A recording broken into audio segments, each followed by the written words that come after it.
강아지는 매일 행복하고 즐겁기만 할까요? 말을 하지 못해서 그렇지 강아지도 사람처럼 좋고 싫음이 분명합니다. 우리가 사랑해서 하는 행동들이 아이에게는 고통이 될 수도 있다는 사실 알고 계셨나요? 오늘은 우리 강아지가 정말 싫어하는 보호자 행동 10가지에 대해 이야기해보겠습니다. 특히 세 번째는 보호자 90%가 무심코 하고 있는 행동이니 꼭 확인해보세요. 첫 번째, 큰 소리로 화내는 행동. 사람도 누가 갑자기 소리를 지르면 깜짝 놀라고 무섭듯이 강아지도 마찬가지입니다. 강아지는 보호자를 의지하며 매 순간 보호자의 관심 속에서 살아가는데 큰 소리로 야단을 치거나 갑자기 소리를 지르면 심한 불안감과 공포를 느끼게 됩니다. 비록 보호자님들이 화를 내는 이유가 강아지 교육이나 잘못된 행동을 고치기 위해서라고 해도 강아지는 사람의 긴 문장을 이해하지 못합니다. 그 순간에는 왜 혼나는지 보다 무섭다는 감정만 남게 됩니다. 결국 공포심을 유발하는 행동은 교육의 기회를 잃게 만들고 보호자의 신뢰까지 무너뜨릴 수 있는 좋지 않은 행동입니다. 두 번째, 갑자기 꽉 끌어안는 행동. 사람끼리는 포옹이 애정 표현이지만 강아지에게는 부담이 될 수 있습니다. 특히 뒤에서나 위에서 갑자기 꽉 안으면 강아지는 갑자기 잡혔다는 느낌을 받아 본능적으로 위협을 느끼거나 가슴이 답답해 발버둥치는 아이들도 있어요.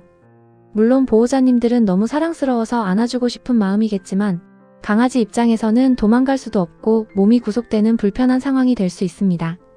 만약 강아지가 고개를 돌리거나 하품을 한다면 답답해 죽겠어. 나 좀 그만하라. 라는 신호를 주는 거예요. 그래서 안아주고 싶을 때는 먼저 낮은 자세로 다가가 강아지가 스스로 다가오게 한 뒤에 부드럽게 접촉해 주시는 게 좋습니다. 세 번째, 산책할 때 핸드폰만 보는 행동. 요즘 강아지 산책시킬 때 아무 생각 없이 핸드폰만 보는 보호자분들 생각보다 정말 많습니다. 하지만 강아지는 산책 내내 보호자의 얼굴을 계속 확인합니다. 지금 괜찮은 상황인가요? 저 잘하고 있나요? 이렇게 눈으로 계속 말을 걸고 있는 거죠.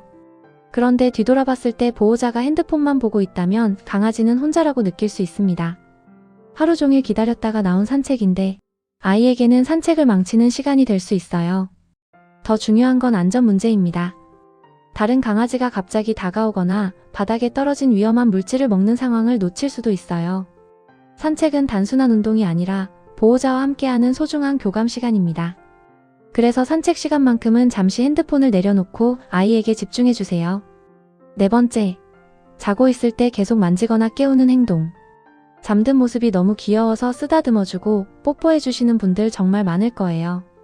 하지만 강아지에게 잠은 경계심을 내려놓고 편하게 쉬는 시간입니다. 사람도 깊이 잠들었을 때 갑자기 깨우면 놀라고 짜증나는 것처럼 강아지도 마찬가지입니다. 특히 깊이 잠든 상태에서 갑자기 만지면 깜짝 놀라거나 순간적으로 방어 반응을 보일 수도 있어요. 이런 경험이 반복되면 보호자 옆에서도 편하게 쉬지 못하게 됩니다. 강아지가 편하게 자고 있다면 그냥 그대로 두는 것이 아이에게 가장 큰 배려입니다. 다섯 번째, 간식으로 줄까 말까 놀리는 행동. 사람도 뭔가를 줄 듯 말 듯 계속 놀리면 금방 짜증나고 기분 나쁘잖아요. 강아지도 똑같습니다. 강아지는 감정을 숨기지 못하는 동물이라 기대했다가 좌절하는 순간 스트레스와 흥분이 동시에 올라가게 됩니다. 그래서 간식을 가지고 계속 놀리면 흥분된 마음에 격하게 반응하거나 충동적으로 달려드는 행동이 생길 수 있어요. 나중에는 그 간식만 봐도 또 뺏길까봐 급하게 먹어버리는 나쁜 습관까지 생기게 됩니다. 먹을 거로 놀리는 행동 사람도 강아지도 다 싫어합니다. 절대 하지 마세요. 여섯 번째, 강아지에게 억지로 옷을 입히는 행동. 추워진다고 억지로 옷 입히는 분들 많죠. 계절이 바뀔 때마다 귀여운 옷을 입히고 싶은 건 보호자의 당연한 마음입니다. 하지만 강아지 입장에서 옷은 피부 위에 닿는 구속으로 느껴질 수도 있고 특히 소리에 민감한 아이들은 옷감의 마찰 소리만으로도 엄청 불편해합니다.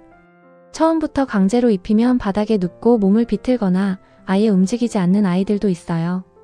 이건 정말 싫어요라는 분명한 거부 신호입니다. 꼭 필요한 상황이라면 간식과 함께 천천히 적응시키고 장시간 착용은 피하는 것이 좋습니다. 패션보다 중요한 건 강아지의 편안함이라는 점 꼭 기억해 주세요. 일곱 번째, 산책을 급하게 시키는 행동. 많은 보호자분들이 산책을 단순한 운동이라고 생각하시는데요. 강아지에게 산책은 운동보다 정보를 수집하는 시간에 더 가깝습니다. 강아지가 냄새를 맡는 행동은 신문을 읽는 것이자 친구들의 소식을 확인하는 SNS와 같아요. 어제 누가 다녀갔지? 오늘은 새로운 냄새가 나네? 하며 세상을 읽어가는 과정이죠. 그런데 보호자가 바쁘다고 줄을 잡아당기고 빨리 가자고 하면 강아지는 아무 정보도 얻지 못한 채 끌려다니는 산책을 하게 됩니다. 사람으로 치면 눈을 가리고 길을 걷는 것과 비슷한 스트레스입니다. 산책 시간은 길지 않아도 괜찮습니다. 대신 5초에서 10초만이라도 충분히 냄새 맡을 시간을 주세요. 8번째, 다른 강아지와 억지로 인사시키는 행동. 어머, 친구 만났네. 가서 인사하자. 사회성을 기르는 행동이라고 생각하시지만 강아지도 좋아하는 친구가 있고 불편한 상대가 있습니다. 사람도 길에서 모르는 사람이 갑자기 가까이 다가오면 불편하잖아요. 강아지도 똑같습니다. 아이가 몸을 굳히거나 꼬리를 내리거나 보호자 뒤로 숨는 행동은 가기 싫어요. 라는 분명한 거부 신호입니다. 그런데 이 상태에서 억지로 가까이 가게 하면 강한 스트레스를 받아 방어적으로 짖거나 공격 행동으로 이어질 수도 있습니다. 강아지의 사회성은 억지로 만드는 것이 아니라 스스로 선택할 때 만들어집니다.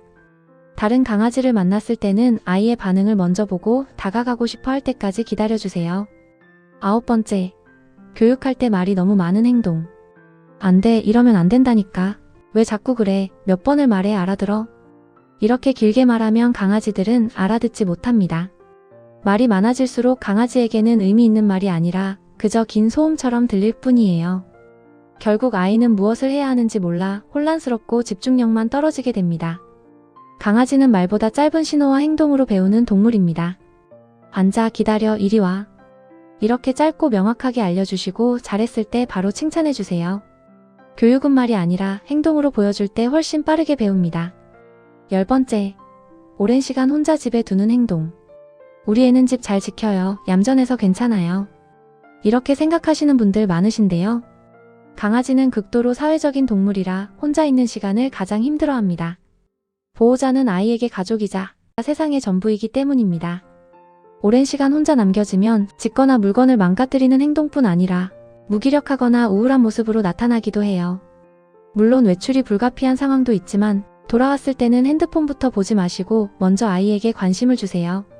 충분한 교감과 산책, 장난감으로 혼자 견딘 시간을 채워주는 것이 중요합니다.